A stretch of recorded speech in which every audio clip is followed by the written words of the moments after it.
Hello viewers, আসসালামু আলাইকুম। আশা করি আপনারা সবাই ভালো আছেন। একে টেকনোলজি চ্যানেলের পক্ষ থেকে আপনাদের সাথে রয়েছি আমি আসাদ। আপনারা দেখছেন মাইক্রোসফট ওয়ার্ড এর ধারাবাহিক টিউটোরিয়াল। আমি মাইক্রোসফট ওয়ার্ড এর ডিজাইন ট্যাব নিয়ে আলোচনা করছি, অর্থাৎ ডিজাইন ট্যাবের অধীনে যে ফাংশন বা যে অপশনগুলো রয়েছে সেগুলো সম্পর্কে ধারাবাহিক আলোচনা করছি। তো আজকের এই ভিডিওতে আমি ডিজাইন ট্যাবের পেজ ব্যাকগ্রাউন্ড গ্রুপের পেজ কালার নিয়ে বিস্তারিত আলোচনা করব। তো এক্সপার্ট হওয়ার জন্য ভিডিওটি শেষ পর্যন্ত দেখবেন। এছাড়াও আপনি যদি আমার চ্যানেলে নতুন হয়ে থাকেন তাহলে চ্যানেলটি সাবস্ক্রাইব করে পাশে থাকা বেল বাটনে প্রেস করুন। তো এখন আমি আপনাদের দেখাবো যে মাইক্রোসফট ওয়ার্ড ডকুমেন্টে আমরা কিভাবে পেজকে কালার করি। তো পেজ কালার করতে গেলে সর্বপ্রথম হচ্ছে আমাকে ডিজাইন ট্যাবে যেতে হবে।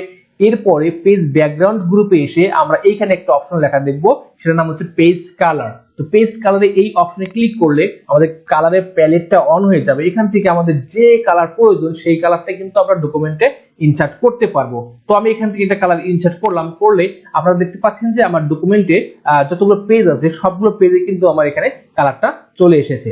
ঠিক আছে, তো আমি আবার কন্ট্রোল হোম দিয়ে প্রথম পেজে চলে আসলাম। তো এই জায়গায় আবার ক্লিক করব। ক্লিক করার পর আপনারা দেখতে পাচ্ছেন যে নো কালার মানে হচ্ছে আর কোনো কালার থাকবে না। আমি যদি এখানে নো কালার ক্লিক করি তাহলে দেখতে পাচ্ছেন যে আমার ডকুমেন্টে কিন্তু কোনো কালার নেই। তো আমি আবার এখানে পেজে কালারে ক্লিক করলাম। ক্লিক করার পর এখানে একটা অপশন লেখা দেখতে পাচ্ছেন যে মোর কালারে ক্লিক করবেন। ক্লিক করলে আপনারা চাইলে এই জায়গা থেকে কিন্তু আপনারা কি করতে পারবেন, কাস্টমাইজ করতে পারবেন। তো আমি এখানে স্ট্যান্ডার্ড একটা কালার আছে, কাস্টমাইজ একটা কালার আছে। তো এইখান থেকে যে কোনো কালার দিয়ে আপনারা চাইলে এখান থেকে কাস্টমাইজ ক্লিক করে এখান থেকে লাইট এবং ডিপ করে নিতে পারবেন। তো আমি এখান থেকে একটু হালকা লাইট করলাম, দেন ওকে। তাহলে আপনারা দেখতে পাচ্ছেন যে আমার কালারগুলো কিন্তু আমি এটা কাস্টমাইজ কালার। তো আমি আবার এখানে ক্লিক করব।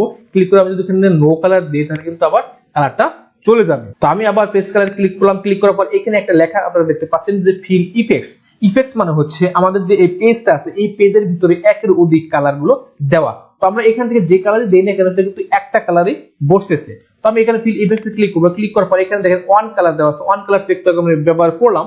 তো এখন এখানে আমাদের একটা অপশন লেখা দেখতে পাচ্ছেন যে টু কালার।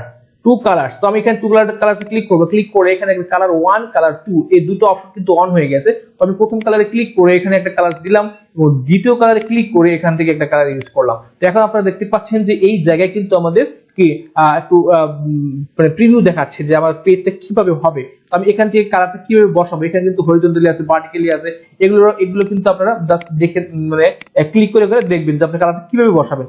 আমি এখান থেকে এই কালারটা বসাতে যাচ্ছি, জাস্ট একটা ক্লিক করে ওখানে ক্লিক করলে আপনারা দেখতে পাচ্ছেন যে আমার পেজের ভিতরে কিন্তু সুন্দরভাবে কিন্তু একটা ইফেক্টস দিয়ে কিন্তু কালারটা বসে গেছে। তো আমি যদি এখান থেকে জুমটা একটু কমিয়ে দিই তাহলে আপনারা দেখতে পাচ্ছেন যে এইভাবে কিন্তু আমাদের কি পেজের কালারটা বসছে। অর্থাৎ একটা পেজের কিন্তু একের অধিক কালারগুলো এইভাবে আমরা ব্যবহার করতে পারি। তো আমি যদি এখন এরকম ভাবে রেখে আমি যদি ডকুমেন্টটা প্রিন্ট করে দেই তাহলে হচ্ছে কন্ট্রোল পি দিলে কিন্তু আমরা দেখতে পারবো যে আমার এই জায়গায় কিন্তু প্রিন্ট প্রিভিউ কিন্তু শো করতেছে না। অর্থাৎ আমরা যখন কোন পেজ কালার থেকে এই কাজটা করব তখন কিন্তু প্রথম অবস্থায় কিন্তু আমাদের প্রিন্টে এই কালারটা আসবে না। তো এইটা আমরা প্রিন্টের সময় কিভাবে শো করতে পারি।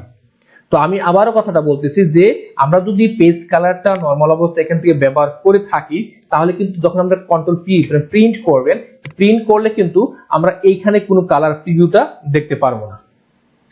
তো আমি চাচ্ছি কি যে আমি এই প্রিন্টের সময় আমার এই কালারটা প্রিন্ট হবে, অর্থাৎ আমাদের যে মানে হোয়াইট যে পেজটা আছে অর্থাৎ সাদা যে পেজটা আছে আমার সেই পেজটাই কিন্তু এখানে শো করতেছে। তো আমি যদি আবার এখানে ব্যাগে আসি আবার এখানে কিন্তু আমাদের ঠিকই কিন্তু কি করতেছে, কালারটা শো করতেছে। তো আমি এখন এই প্রিন্টের সময় এই কালারটা কিভাবে প্রিন্ট করতে পারি। তো এটা করার জন্য আমাকে সর্বপ্রথম হচ্ছে এই যে ফাইল নামে যে একটা অপশন লেখা দেখতেছেন এখানে ক্লিক করবেন।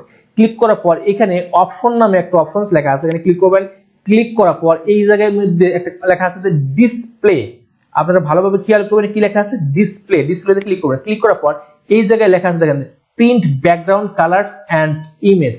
তো এই জায়গার ভিতরে কিন্তু চেক বক্সের ভিতরে টিক চিহ্ন দেওয়া নেই বিধায় কিন্তু আমরা কিন্তু প্রিন্ট প্রিভিউতে দেখতে পাচ্ছি না। তো আমি যদি এটার মধ্যে ক্লিক করি দেন ওকেতে ক্লিক করি, এখন যদি কন্ট্রোল পি দেই তাহলে আপনারা দেখতে পাচ্ছেন যে একটা ম্যাজিকের মতো কাজ করলো যে আমাদের যে কালারগুলো দিয়েছিলাম যে পেজের ভিতরে সেই কালারগুলো কিন্তু দিয়ে কিন্তু এখন প্রিন্ট হবে।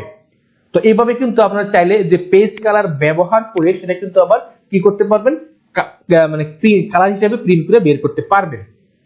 তো আমি যদি এখন আবার সেম এখানে যাই, ফাইলে ক্লিক করে আমি অপশনসে ক্লিক করলাম, ক্লিক করার পর এই জায়গায় আপনারা লেখা দেখতে পাচ্ছেন যে কি ডিসপ্লেতে ক্লিক করে আমি যদি প্রিন্টের এই চেক বক্স থেকে টিক চিহ্ন তুলে দেই, দেন ওকে দেই, এখন কিন্তু আমাদের পেজের ভিতরে কালার আছে, বাট আমি যদি কন্ট্রোল পি দেব তখন কিন্তু আমাদের আর কালারটা এখানে প্রিভিউ দেখাবে না।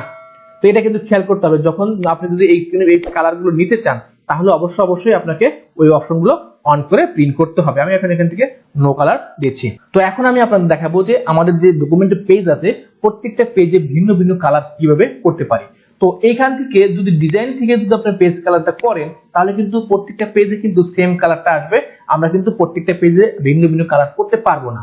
তো এই কাজ করার জন্য আমাকে যে কাজটা করতে হবে সেটা হচ্ছে ইনসার্ট ট্যাবে শেপস এর সাহায্য নিতে হবে। তো আমরা শেপস এ ক্লিক করব, ক্লিক করার পর এখানে রেক্ট্যাঙ্গেল নামে একটা শেপ পাবেন, এখানে ক্লিক করবেন, ক্লিক করে একেবারে শুরু থেকে আপনারা কি করবেন ড্রয়িং করে নেবেন। তো সুন্দরভাবে একটু জুমটা বাড়িয়ে নিয়ে কাজগুলো করবেন যাতে স্মুথলি হয়। জাস্ট এভাবে আমি এখান থেকে এটাকে টেনে বড় করে দিচ্ছি, একেবারে পুরা পেজের ভিতর দিয়ে দিবেন। ওকে, তো এখন আপনারা দেখতে পাচ্ছেন যে আমার পেজে কিন্তু কালার চলে এসেছে। এখন এইখানে আমরা একটা অপশন দেখতে পাচ্ছি যে অর্থাৎ ফরম্যাট নামে একটা ট্যাব চলে এসেছে, এই ফরম্যাট থেকে এটাকে মডিফাই করতে হবে। তো মডিফাই করার জন্য আমাকে সর্বপ্রথম হচ্ছে সে ফিল থেকে একটা কালার নির্ধারণ করতে হবে, এবং এই কালারটাকে যদি আমি লেখা দেখাইতে চাই তো আমরা এই র‍্যাপ টেক্সটে ক্লিক করে বিহ্যান্ড টেক্সট করব, তাহলে আপনারা দেখতে পাচ্ছেন যে আমার লেখাটা কিন্তু এখানে শো করতেছে। তো এখন এইটা যদি আমি কপি করতে চাই, যে আমি এই 2 নাম্বার পেজও আমার সেইটাই চলে আসবে, তো আমি জাস্ট শুধু কন্ট্রোল চেপে ধরে আমি যদি ডান দিকে টান নিই, জাস্ট শিফট ধরে সমান করে বসিয়ে দিই, তাহলে আপনারা দেখতে পাচ্ছেন এই 2 নাম্বার পেজও কিন্তু চলে এসেছে। এখন সেই ফিল থেকে আমরা এখান থেকে একটা কালার দিয়ে দিচ্ছি, এবং আপনারা দেখতে পাচ্ছেন লেখা কিন্তু সুন্দরভাবে কিন্তু শো করতেছে। তো আবার 3 নাম্বার পেজে কিন্তু সেম ভাবে আমরা কন্ট্রোল চেপে জাস্ট শুধু এখানে বড় করে দিচ্ছি, বসিয়ে দিচ্ছি, এবং এই জায়গায় এখান থেকে শুরু করে একেবারে পুরো পেজের ভিতরে ড্রয়িং করে দিয়ে দিচ্ছি। ওকে, এই পেজে এখন আমি কালারটা চেঞ্জ করে দিচ্ছি, এখান থেকে এই কালারটা ইউজ করলাম। তো আপনারা দেখতে পাচ্ছেন যে আমার পেজে 3টা পেজে 3টা কালার কিন্তু চলে এসেছে।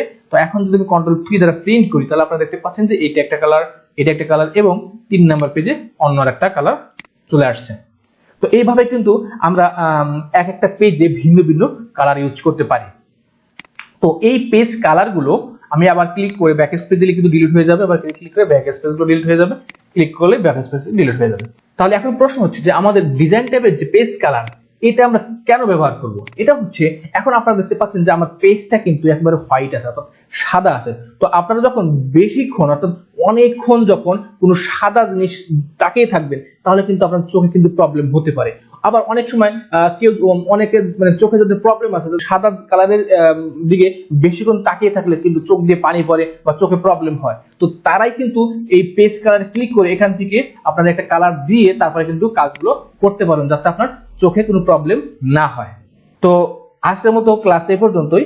ভিডিওটা ভালো লেগে থাকলে তাহলে সবাই লাইক, কমেন্টস, শেয়ার এবং সাবস্ক্রাইব করতে ভুলবেন না। তো সবাই ভালো থাকবেন, সুস্থ থাকবেন, খোদা হাফেজ।